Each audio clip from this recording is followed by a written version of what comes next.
그 강신장 황인원의 그 감성의 끝을 서다라고 하는 책을 보게 되면 뭐 경영인이나 일반인 모두 그 시인이 사물을 바라보는 관점, 그 시인의 감성이 필요하다는 것을 강조합니다. 그 새로움을 보는 법, 간절함에 눈을 떠라라고 하는 그 목차의 내용을 보게 되면 그 유명 맛집을 소개하는데요. 요즘에도 그 뭐 맛집의 그 비법을 소개하는 그런 프로그램이 많이 있지 않습니까? 어느 TV 프로에서 그 면발이 되게 쫄깃하고 맛있는 그 짜장면 가게를 찾아갔습니다. 그 비법을 알려달라고 하니까 보통 주인 잘 가르쳐주지 않잖아요. 제작진의 집요한 설득으로 그 비법을 이제 알아냈는데요. 그 비법이 뭐냐니까 그 면을 반죽하는데 이제 컴컴한 방으로 이렇게 안내를 하는 것입니다. 이 빛을 보면서 눈으로 이 반죽을 하다 보면 그 반죽의 최적점을 찾을 수가 없다는 거예요. 그래서 불을 끄고 오로지 손의 촉감으로만 그 반죽의 최적점을 찾는 것이 이 면발의 비결이라는 거예요. 그 주인이 한 말입니다. 당신이 만약 남들이 보지 못하는 특별한 것을 보고 싶다면 오감의 눈을 뜨십시오. 우리가 사용하고 있는 이 감각 외에 다른 감각을 살려야 우리가 그 특별한 것을 찾아낼 수 있다는 것입니다. 또 다른 맛집을 소개하는데 라볶이 맛집입니다. 그 제작진의 또 집요한 설득으로 이 주인인 할머니의 그 맛의 비결을 찾아내는데요. 이 할머니는 명품 라볶이를 만들고 싶다는 간절한 소망이 있었습니다. 어떻게 하면 이 양념을 맛있게 만들까 고민하다가 어느 날 그 탁자 위에 놓이는 신라면을 본 거예요. 한국 사람이 신라면 좋아하잖아요. 그래서 어떻게 하면 이 라면이 맛있을까 해서 이 스프를 연구하자 그런 생각을 한 것입니다. 그래서 이 스프 가루를 이 탁자에 쭉 뿌리고 이제 재료들 하나하나 이제 살펴본 겁니다. 다른 재료들은 다 알겠는데 이 거무잡잡한 이 가루가 잘 모르겠는 거예요. 그래서 막 여러 가지 막 연구 끝에 이 가루가 이 표고버섯 가루라는 걸 알게 된 거예요. 그래서 자기 라볶이에 특별 제조한 이 표고버섯 가루를 집어 넣은 거예요. 그 뒤로 이제 이 라볶이를 이제 먹은 사람들이 계속 찾아오면서 맛집이 되었다는 것입니다. 이 저자가 이 두 이야기를 소개하면서 이런 이야기를 합니다. 보고자 하는 간절함이 있어야 눈이 떠집니다. 그리고 그 간절함이 보이지 않는 것을 보게 만듭니다. 내가 무엇인가 원하는 것이 있다면 그것을 얻기 위해서 뭐예요? 간절함이 있어야 된다는 거예요. 일종의 집요함이죠. 그 집요함이 있어야만 그 원하는 것을 얻을 수 있다는 것입니다. 제가 이 이야기가 왜 생각이 났냐면 오늘 본문을 묵상하는 가운데 이 본문에 나와 있는 내용들을 살펴보면 이 내용 가운데 이 간절함이라는 단어가 제 마음 가운데 계속 남았기 때문에 그렇습니다. 오늘 본문은 사실 두 가지의 스토리가 연결되어 있습니다. 첫 번째 스토리를 보면 마태복음 9장 18절 예수께서 이 말씀을 하실 때 한 관리가 와서 절하며 이르되 내 딸이 방금 죽었사오나 오셔서 그 몸에 손을 얹어 주소서 그러면 살아나겠나이다 하니 예수께서 이 말씀을 하실 때 지난주 살펴봤던 것처럼 예수님께서 요한의 제자들과 금식에 관해서 말씀을 나누고 있었습니다. 이 대화를 나누는 가운데 한 관리가 예수님께 찾아왔다는 것이에요. 누가복음을 보게 되면 이 관리는 회당장 야이로입니다. 이 회당은 유대인이 이제 안식일을 지키기 위해서 그 지역마다 세운 공간인데요. 이 회당장은 이 회당을 관리하고 이 안식일 예배를 주관하는 사람입니다. 이 회당장의 딸이 사경에 헤매니까 예수님께 와서 도움을 청한 거죠. 예수님께서 이 딸을 고치시는 내용이고 두 번째 스토리는 예수님께서 이 회당장의 딸을 고치러 가는 도중에 12년 동안 혈루증을 앓았던 여인을 만납니다. 그래서 이 여인을 고치시는 내용이 두 번째 이야기입니다. 이 두 개의 이야기 속에서 일어난 하나님의 역사를 살펴보기를 원하는데 이 역사가 어떻게 이루어지는지를 두 가지 주제를 가지고 살펴보기를 원합니다. 하나님의 역사는 어떻게 이루어지는가? 첫 번째는 뭐냐면 간절함입니다. 간절함. 두 이야기에 공통점이 있는데 간절함이에요. 이 회당장의 간절함이고 혈루증을 앓고 있는 여인의 간절함입니다. 첫 번째 이야기를 보면 마태복음 9장 18절 예수께서 이 말씀을 하실 때 한 관리가 와서 절하며 이르되 내 딸이 방금 죽었사오나 오셔서 그 몸에 손을 얹어 주소서 그러면 살아나겠나이다 하니 즉 마태는 이 회당장의 고백이 뭡니까? 내 딸이 방금 죽었다요. 근데 마가 누가복음을 보면 조금 다릅니다.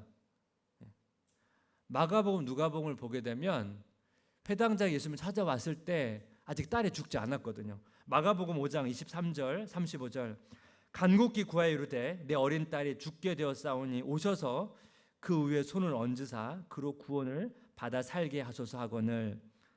아직 예수께서 말씀하실 때 회당장의 집에서 사람들이 와서 회당장에 이르되 당신의 딸이 죽었나이다. 어찌하여 선생을 더 괴롭게 하나이까. 예수님께서 이 회당장의 딸을 고치러 가는 도중에 혈루증 앓는 여인을 만나고 그 여인과 대화하는 가운데 딸이 죽었다는 소식을 들었거든요. 이 회당장은 자기 딸을 고치기 위해서 여러 가지 방법을 동원했을 것입니다. 근데 방법을 동원해도 이 딸이 호전되는 게 아니라 악화되니까 지금 간절한 마음으로 예수님께 찾아온 거예요. 아마 예수님께 대한 소문을 들었겠죠. 많은 병자를 고치셨다는 그런 소식을요. 마가 누가는 딸이 살아있을 때 예수님께 도움을 청하는 것에 초점을 두고, 마태는 딸이 방금 죽었지만 그럼에도 예수님께 도움을 청한 사실에 초점을 맞추고 있습니다. 예수님께서 나의 딸이 죽었지만 내 딸 위에 손을 얹으면 다시 살아날 것입니다. 마태는 이 회당장의 딸을 향한 간절한 마음, 예수님에 대한 이 믿음, 이 두 가지를 지금 강조하고 있습니다. 이 회당장의 간절함은 사실 모든 부모의 간절함이라고 생각을 합니다. 이 내용을 묵상하다가 문득 저희 어머니가 생각이 났거든요. 제가 어린 시절에 제가 아팠습니다. 그래서 종종 아프면 계속 뭐 이렇게 많이 자게 되잖아요. 자다 일어나고 자다 일어나다 보면 그 어머니께서 계속 제 옆을 지키셨던 기억이 나거든요. 그래서 어머니께서 내가 아프니까 간호하시는구나 그렇게 생각했는데, 제가 커서 이제 생각을 하다 보니까, 전에도 한번 말씀드렸는데 제 위에 형이 있었거든요. 형이 태어나고 사실 얼마 살지 못하고 죽었습니다. 그래서 어머니께서 이제 저를 갖고 둘째 제가 태어난 거거든요. 근데 저도 이제 아픈 거예요, 계속. 그러니까 그때 이제 제가 커서 어머니 마음을 얘기하게 된 거예요. 아들을 먼저 보내고 제가 태어났는데 저도 아프니까요. 저까지 이제 잃으면 그 어머니 마음이 얼마나 힘들겠어요. 그러니까 잠도 주무시지 못하고 그냥 계속 제 옆을 지키는 거예요. 어떻게든 저를 살려야겠다는 간절함 때문에. 이 모든 부모의 마음 아닙니까? 지금 회당장이 자기 딸을 어떻게든 살리고자 하는 간절함 때문에 예수님의 소문을 듣고 예수님께 찾아왔다는 것입니다. 여러분, 두 번째 이야기를 보면 여기도 간절함이 있어요. 마태복음 9장 20절 12해 동안이나 혈루증으로 앓는 여자가 예수의 뒤로 와서 그 겉옷가를 만지니, 이 혈루증을 앓고 있는 여인이 예수님의 뒤로 갑니다. 뒤로 가서 그 무리들을 비집고 들어가서 겉옷가는 이스라엘 사람들이 겉옷 입고 있는 그 끝에 달린 술을 의미하거든요. 이 술은 일종의 여러 가닥의 실을 의미합니다. 그래서 민수기 15장 38절 39절을 보면 이스라엘 자손에게 명령하여 대대로 그들의 옷단 귀에 술을 만들고 청색끈을 그 귀에 술에 더하라. 이 술은 너희가 보고 여호와의 모든 계명을 기억하여 준행하고 너희를 방종하게 하는 자신의 마음과 눈의 욕심을 따라 음행하지 않게 하기 위함이라. 그 겉옷에 술을 달았는데 그 술은 이스라엘 사람들의 경건함을 지키도록 만든 표지라는 거예요. 이 혈루증 앓고 있는 여인의 행동을 좀 더 자세히 살펴보면 이 여인의 행동에 귀한 의미가 좀 담겨 있거든요. 그러기 위해서는 좀 본문을 좀 자세히 좀 살펴봐야 되는데, 이 마태복음은 너무 요약해서 진술하고 있기 때문에 좀 마가복음을 보겠습니다. 마가복음 5장 24절 27절 한번 같이 읽어볼까요? 이에 그와 함께 가실새 큰 무리가 따라가며 애워싸 밀더라. 12해를 혈루증으로 알아온 한 여자가 있어 많은 의사에게 많은 괴로움을 받았고 가진 것도 다 허비하였을 때 아무 효험이 없고 도리어 더 중하여졌던 차에 예수의 소문을 듣고 무리 가운데 끼어 뒤로 와서 그의 옷에 손을 대니. 여러 가지 방법을 동원해도 낫지 않으니까 예수님께 찾아왔는데, 이 배경을 보시면 많은 무리가 에워싸 밀었다고 되어 있습니다. 예수님께서 길을 걷는데 예수님에 대한 소문 때문에 많은 사람들이 오다 보니까 막 서로 밀면서 그런 상황들이 여러분 그려지시죠? 너무 많아가지고 서로 밀고 부딪히고 그런 상황들이 일어나고 있는데, 그 여인이 그 무리 사이로 비집고 들어가서 예수님의 옷을 붙잡았다는 거예요. 여기 동사를 보게 되면 마가복음은 대다라는 단어를 썼고 마태복음은 만지다라는 단어를 썼는데요, 이 단어가 같은 단어인데 원래 이 단어의 동사 원형은 잡다라는 의미를 가지고 있습니다. 근데 이 한글 뉘앙스상 만지다 대다보다는 이 잡다가 훨씬 강한 뉘앙스고, 원래 이 단어도 강한 뉘앙스를 가진 단어거든요. 그러니까 이 단어를 어떻게 사용하냐에 따라서 원래 본문의 해석이 약간 다르게 해석될 수가 있습니다. 그럼 두 가지 가능성으로 한번 본문을 가지고 상상을 하면 좋겠는데, 첫 번째는 뭐냐면 만지다 대다예요. 여러분 이렇게 상상하면 좋겠습니다. 지금 사람들이 서로 막 밀고 있는 그런 상황이에요. 그렇다면 여러분 예수님의 옷에 스치거나 만진 사람이 많이 있었을 것입니다. 그렇다면 보통 우리가 여러분 이런 길 가다가 여러분 사람들 많은 곳에 가다 보면 막 부딪히고 그런 일이 있잖아요. 여러분 그럴 때마다 막 옷에 부딪히고 스치는 사람들 다 여러분 인식합니까? 인식하지 않죠. 근데 예수님께서는 전제하시니까 그 중에서 혈루증 앓은 여인을 찾아낸 거예요. 그런 의미로 오늘 본문을 해석할 수가 있습니다. 두 번째 의미는 이제 잡다라는 의미로 여러분 상상을 해보십시오. 여러분 길을 많은 사람들이 걷고 있는데 누가 여러분의 옷을 잡아당겨요. 그럼 여러분 그 사람을 알 수 있어요. 왜냐하면 이건 스치는 거랑 만지는 좀 다른 차원이거든요. 그래서 다른 복음서를 보게 되면 예수님께서 자기 옷을 잡은 사람을 찾습니다. 누군지를. 두 상황 다 해석이 가능한데 전 두 번째 해석이 오늘 본문의 의미를 더 살리는 번역이 아닐까 생각이 듭니다. 그렇다면 이 여인은 왜 예수님의 옷을 붙잡았을까요? 마태복음 9장 20절 21절 12의 동안이나 혈루증으로 앓는 여자가 예수의 뒤로 와서 그 겉옷가를 만지니 이는 제 마음에 그 겉옷만 만져도 구원을 받겠다 함이라. 여인도 이 회당장처럼 예수님께서 많은 병자를 고치신 것을 알았을 것입니다. 근데 이 여인은 자기가 예수님의 겉옷을 만져도 낫겠다는 그 믿음이 있었던 거예요. 그래서 그 믿음 때문에 그 무리로 비집고 들어가서 예수님의 겉옷을 잡은 것입니다. 그 당시에 이스라엘 남자 여자들은 보통 밖에서 이렇게 접촉을 하지 않습니다.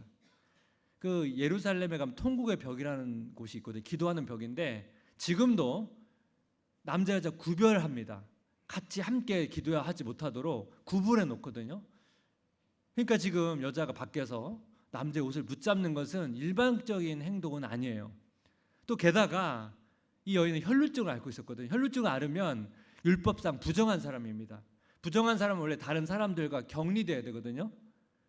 부정한 사람이 어떤 사람이랑 물건을 만지면 그 사람과 사물은 부정한 것이 돼요. 예수님의 옷을 붙잡았잖아요.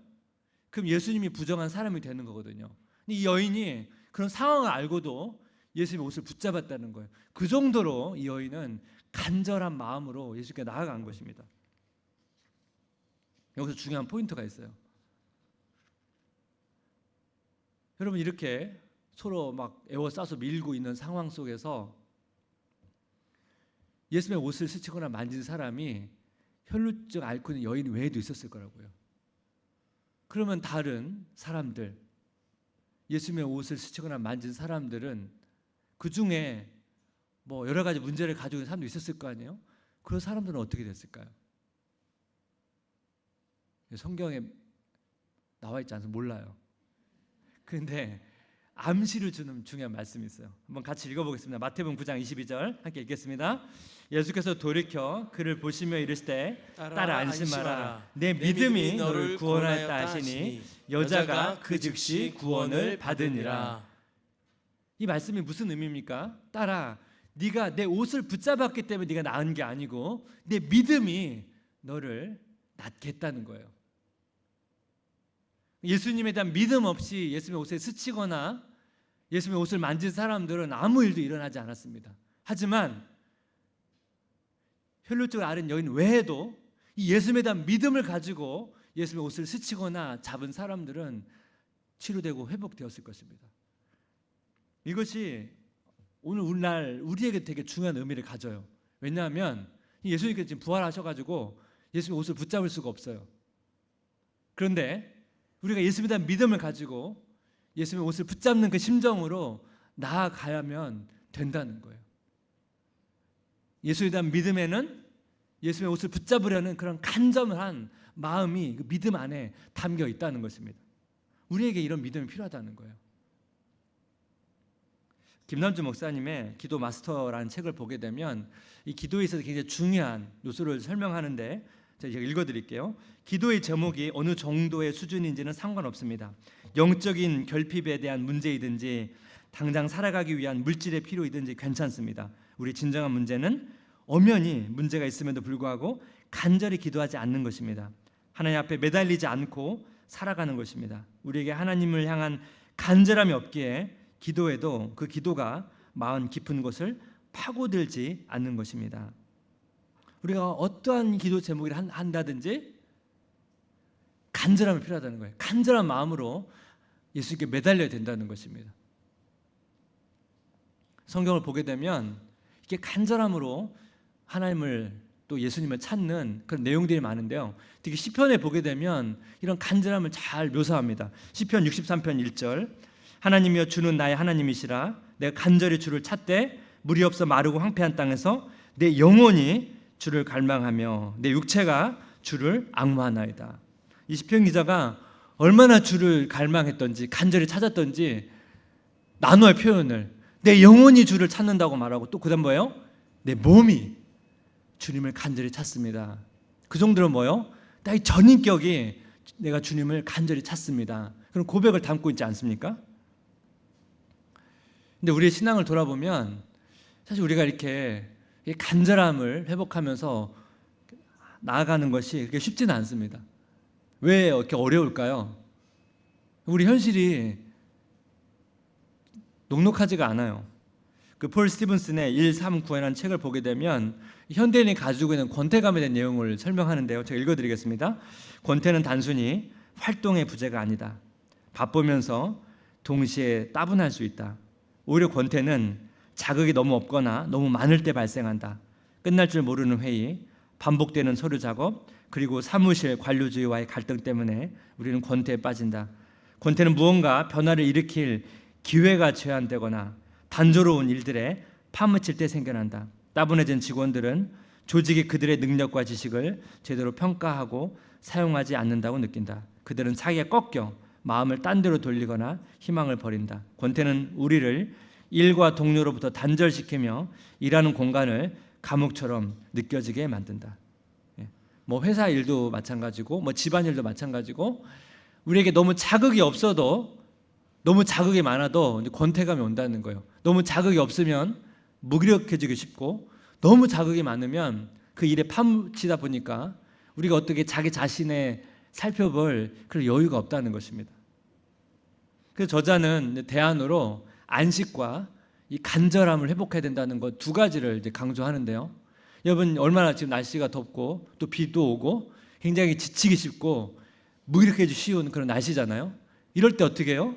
이 간절함을 우리가 더 의지를 발휘하고 은혜를 사모하면서 이 간절함을 회복해야 된다는 것입니다. 여러분 한 주간 동안 그런 간절함 회복되시기를 주님의 이름으로 축복합니다. 하나님의 역사는 어떻게 이루어지는가? 두 번째는 뭐냐면 예수님의 열심이에요. 이 두 스토리의 공통점이 또 하나 있는데 그 예수님의 열심입니다. 첫 번째 스토리를 보게 되면 이 회당장 딸을 향한 예수님의 열심을 보십시오. 이 원래 회당장은 예수님께 요청한 게 있어요. 마태복음 9장 18절 예수께서 이 말씀을 하실 때 한 관리가 와서 절하며 이르되 내 딸이 방금 죽었사오나 오셔서 그 몸에 손을 얹어 주소서. 그러면 살아나겠나이다. 회당장이 뭘 요구하죠? 내 딸이 죽었지만 내 딸 위에 손을 얹어 주소서. 예수님께서 회당장의 딸을 어떻게 고치는지를 보시기를 바랍니다. 마태복음 9장 23절 25절 예수께서 그 관리의 집에 가사 피리 부는 자들과 떠드는 무리를 보시고 이르시되 물러가라. 이 소녀가 죽은 것이 아니라 잔다 하시니 그들이 비웃더라. 무리를 내보낸 후에 예수께서 들어가사 소녀의 손을 잡으심에 일어나는지라. 회당장은 손을 얹어달라고 말했는데 예수님께서는 이 소녀의 손을 잡으셨습니다. 혈루증 앓은 여인이 예수님의 옷자락을 붙잡은 것처럼 예수님께서 소녀의 손을 붙잡으셨습니다. 근데 예수님께서 소녀의 손만 붙잡은 게 아니에요. 말씀도 하세요. 마가복음 5장 41절 함께 같이 읽어볼까요? 그 아이의 손을 잡고 이르시되 달리다굼 하시니 번역하면 곧 내가 네게 말하노니 소녀야 일어나라 하심이라. 소녀야 일어나라 말씀을 하세요. 여기서 일어나라라고 하는 표현을 쓰거든요. 왜 이런 말씀을 하셨을까요? 마태복음 9장 24절을 보니까 이르시되 물러가라. 이 소녀가 죽은 것이 아니라 잔다 하시니 그들이 비웃더라. 예수님께서는 이 소녀가 죽었지만 다시 살리실 것이기 때문에 잡는 것으로 설명하는 거죠. 자는 아이를 깨우는 거예요. 우리가 사실 아침마다 아이를 학교로 보내기 위해서 깨우잖아요. 아이야 제발 좀 일어나라. 예수님께서 지금 이 아이에게 일어나라고 말씀하는 거예요. 근데 누가복음을 보게 되면 하나 더 있어요. 이 아이에게 먹을 걸 주라고 말해요. 무슨 의미죠? 죽었으니까 아무것도 못 먹었을 거 아니에요. 깨어나면 얼마나 배고프겠어요. 먹고 다시 일상으로 돌아가라고 이야기하는 거예요. 예수님께서 지금 그런 부분까지 세심하게 요청하고 있는 거예요. 예수님의 열심이요. 우리에게 동일한 거예요. 예수님께서 우리에게 또 한 주간의 삶을 힘을 내어서 살아내기를 원하신다는 거예요. 예수님의 열심이, 예수님의 열심, 우리를 향한, 지금 나를 향한 그 열심이 우리 안에 있다는 것입니다. 두 번째, 이 혈루증 앓은 여인을 향한 예수님의 열심을 보십시오. 누가복음을 보게 되면 이 치료하는 과정이 좀 더 상세히 설명되어 있는데 그 내용을 좀 보겠습니다. 누가복음 8장 46절 47절 예수께서 이르시되 내게 손을 댄 자가 있도다. 이는 내게서 능력이 나간 줄 알미로다 하신대 여자가 스스로 숨기지 못할 줄 알고 떨며 나와 엎드려 그 손댄 이유와 곧 나은 것을 모든 사람 앞에 말하니. 누가복음은 이 여인이 예수님 옷자락을 붙잡았단 말이에요. 근데 붙잡은 즉시 나았어요. 근데 마태복음은 조금 다르게 묘사합니다. 마태복음 9장 22절 예수께서 돌이켜 그를 보시며 이르시되 딸아 안심하라 내 믿음이 너를 구원하였다 하시니 여자가 그 즉시 구원을 받으리라. 마태는 자기 옷을 붙잡은 사람을 찾아요. 그리고 그 여인과 대화를 나누면서 내 믿음이 너를 구원하였다. 이 선포와 함께 회복된 것처럼 묘사를 하거든요. 그럼 누가복음과 이 마태복음은 약간 설명이 달라요. 그럼 마태는 왜 이렇게 묘사를 했을까요? 예수님의 이 선언이 의미하는 것은 뭘까요? 만약에 예수님께서 이 여인의 혈루증 치료만을 강조하셨다면 사실은 예수님께서는 굳이 가던 길을 멈추실 필요는 없어요. 지금 회당장이 딸을 고치러 가는 중이잖아요. 근데 예수님의 목적은 이 여인의 치료뿐만 아니라 이 여인에게 뭐예요? 영적 구원이라는 것을 선물해 주기 위해서 멈추신 거예요. 그래서 내 믿음이 너를 구원했다고 하는 이 말씀의 선포는 단순히 어떤 치료만을 목적으로 하는 게 아니고 이 구원을 의미하는 그런 의미로 말씀을 하고 있다는 것입니다. 이 여인은 치료를 목적으로 예수님께 나왔는데 예수님께서는 어떻게 해요? 치료뿐만 아니라 영적 구원을 선물하고 있다는 것입니다. 이것이 이 예수님께서 이 여인을 향한 열심입니다. 사도 바울 서신을 보게 되면 이 바울이 하나님의 열심에 대한 표현을 또 잘 설명한 내용이 있거든요. 그 내용을 한번 보겠습니다. 고린도서 11장 2절에 함께 같이 읽어볼게요. 내가 하나님의 열심으로 너희를 위하여 열심을 내노니 내가 너희를 정결한 처녀로 한 남편인 그리스도께 드리려고 중매함이로다. 그러나 나는 바울이 자기 자신을 중매쟁이로 묘사를 하죠. 신부인 고린도 교회 성도, 또 신랑인 예수 그리스도, 고린도 교회 성도를 예수님께로 가까이 인도하는 중매쟁이로서의 자기 열심을 고백하는데, 그 열심이 어디서 출발합니까? 하나님의 열심이요. 이 하나님의 열심은 뭐죠? 하나님께서 고린도 교회 성도를 향한 열심이에요. 근데 사도 바울이 그 하나님의 열심을 알게 된 거예요. 고린도 성도를 향한 하나님의 열심을 알게 되니까 사도 바울이 그 하나님의 마음을 같이 공유하면서 자기도 그 성도들을 향해서 열심을 내고 있다고 그렇게 고백하고 있다는 것입니다. 이 내용을 통해서 우리가 세 가지로 이 내용을 적용해 볼 수가 있어요. 첫 번째는 뭐냐면 하나님께서 나를 향한 하나님의 열심을 아는 거예요. 그렇다면 우리가 그 하나님의 열심을 안다면 우리도 어떻게 해요? 그 하나님의 열심을 공유하면서 하나님을 향해서 열심을 향해 나아갈 수 있죠. 저는 이제 간절함이라는 단어를 썼습니다. 우리가 하나님께 그렇게 간절함으로 나아가야 된다는 거예요. 우리가 이 하나님의 열심을 알고 있다면 사도 바울이 고백하는 것처럼 다른 지체들을 향한 열심이 있어야 돼요. 다른 지체들을 더 그리스도께로 가까이 가도록 하는 그런 열심이 있어야 된다는 것입니다. 또 세 번째는 뭡니까? 아직 예수님을 모르는 영혼을 향한 열심이 필요합니다. 우리가 가을에 10월에 새생명 축제가 있는데요. 새생명 축제 닥쳐가지고 그때서 우리가 막 기도하는 게 아니고 지금부터 예수를 모르는 내 주변에 있는 그 영혼을 놓고 간절히 기도하는 열심이 필요하다는 것입니다.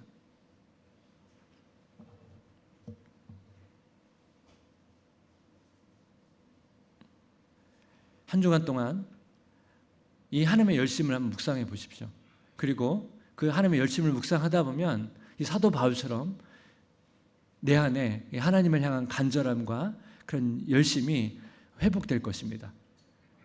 나의 간절함과 예수님의 열심이 만나는 그런 한 주간 되시기를 주님의 이름으로 기도하고 축복합니다.